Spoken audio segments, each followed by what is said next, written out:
பாராளுமன்றத்தில் நாங்க 86-90 காலத்தில் வந்தாக்கள் வந்து இன்றைக்கு எல்லாம் ரிட்டர்ன்ல இருக்கு.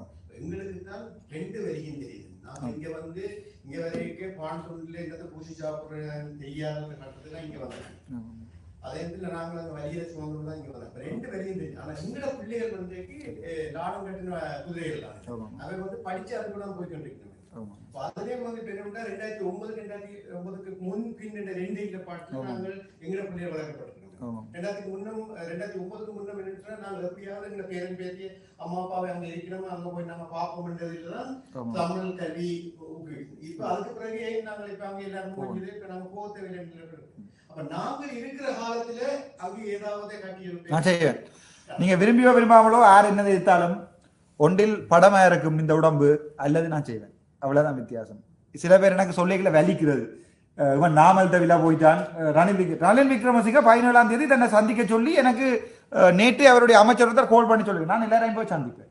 ஆனால் போறதுக்கு முன்னும் சொல்லுவேன் இந்த சமூகத்துக்கு நான் போறேன்னு வரைக்கில்லை நான் சொல்லுவேன், நான் போயிட்டு வழியால வந்துட்டேன் என்னதான் கதைச்சேன். நான் ஒரு நாளுமே நான் யோசிக்கிறேன் எங்கண்ட தமிழ் மக்களுடைய பெரிய வெற்றிடம் அரசியல் வெற்றிடம். அது நான் நிரப்பவே போறதில்லை, என்னால அவ்வளவு கெப்பாசிட்டி இல்லை எனக்கு. நான் என்னோட 10 பேரை கொண்டு வந்து உண்மையா இருக்கிறதுக்கு ட்ரை பண்றேன். ஆனா நீங்கள் யார் என்ன எதிர்த்தாலும் என் அப்பா திருப்பி பெற போறதில்லை, அந்த வலி எனக்கு இருக்கு. ஸோ என் அப்பாவை கொண்டே கண்ணையும் தோண்டி காதுக்குள்ள பேனை விட்டு அடிச்சவனோட போய் நான் டீல் அடிப்பேன்னு நீங்க நினைச்சா அந்த உங்களுடைய நினைப்புக்கு மிகப்பெரிய நன்றிகள். அப்படி நினைக்கிறார்கள் யாராவது ஒரு ஆள் இருந்தா சரிதானே. ஆனா நாங்க நிக்கிறது ஒரு அரசியல் மேடை. இங்க நான் வைத்தியரா இல்லை, உங்களுக்கே தெரியும். ஆகவே இதை நான் மேக்சிமம் பயன்படுத்துவேன்.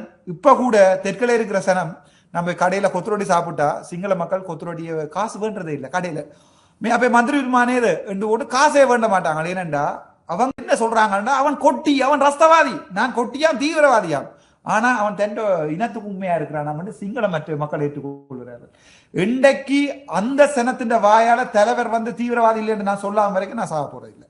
அந்த உண்மையான போராட்டம் செய்யணுமாண்டான்னா இதை பாதிக்கணும்.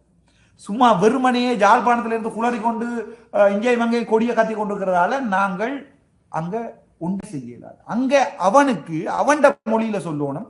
நாங்கள் எங்கேயாவது கொண்டு வச்ச என்ன கேட்டார் ஒரு இன்டர்வியூல, உங்களாக தெய்வலையில கொண்டு வச்சாட்டு நான் சொன்னேன், அப்ப நான் பிறந்தனோ இல்லையோ எனக்கு தெரியாது. கொண்டு வச்சவினா அங்க உனக்கு ஆதாரங்கள் இருக்கா, ஆதாரங்களோட எல்லாத்தையும் எங்கள்கிட்ட காட்டு, அது பிறகு நான் அதை ஏற்றுக்கொள்றேன். சும்மா சொல்லலாம் தானே. இன்னொரு முஸ்லீம் நண்பர் ஒருவர் கேட்டார், என்னட்டு பள்ளிவாசல்ல கொண்டு வச்சேன். நான் கண்ணால பார்க்கல, ஆதாரங்கள் இருந்தா அந்த ஆதாரங்களை கொண்டு வழக்குகளை போட்டு வழக்குகளை நடத்தி யார் குண்டு வச்சாக்களோட போய் நீங்க கதைங்க. சும்மா ஒருத்தனை தீவிரவாதின்னு சொல்லாங்க. நான் நினைக்கிறேன் உலகத்திலேயே தன் இனத்துக்காக போராடி தன் குடும்பத்தை இழந்தது என்னுடைய தலைவர் மட்டும்தான். அந்த சந்தோஷம் தானே இன்றைய வரைக்கும் பாராளுமன்றத்தில் இப்படித்தான் 159 பேர் கத்துவாங்க எனக்கு எதிராக. ஆனா நான் தனியாக எழுப்பிதான் நிக்கிறேன். நான் என்னோட தலைவர் எங்களுக்கு கோழையா முதுவிட்டு ஓடுறதுக்கு சொல்லி தெரியல. தலைவர் கோழையாகி ஒரு வரலாற்றை படைக்கல. ஆகவே யாராவது நினைச்சா என்னுடைய பரம்பரையையும் என்னுடைய இனத்தையும் அழிச்சவனோட போய் நான் டீல் அடிப்பேன்டா, அது அப்படி நினைக்கிறாக்கள் முழுக்க வெள்ள வேட்டிகள் சொந்தக்காரர். என்னோட உண்மையா நினைக்கிற உண்மையாவே இனத்துக்காக நிக்கிறது அந்த 27,000 ஜனம் மட்டும்தான். ஏன்னா அவங்களுக்கு தெரியும் ஜாழ்ப்பாணத்துல எஸ் அவன் தங்களுக்கு துரோகம் செய்ய மாட்டான். அந்த துரோகம் என்ன, நான் இப்பவே விட்டுட்டு போயிருக்கலாம் இந்த அரசியலை. இப்ப இங்க நிக்கலாம், இப்ப திருப்பி ஜாழ்ப்பாணத்துக்கு போகவே தேவையில்லை, இங்க நிக்கலாம், என்னால சந்தோஷமா வாழையிலும்.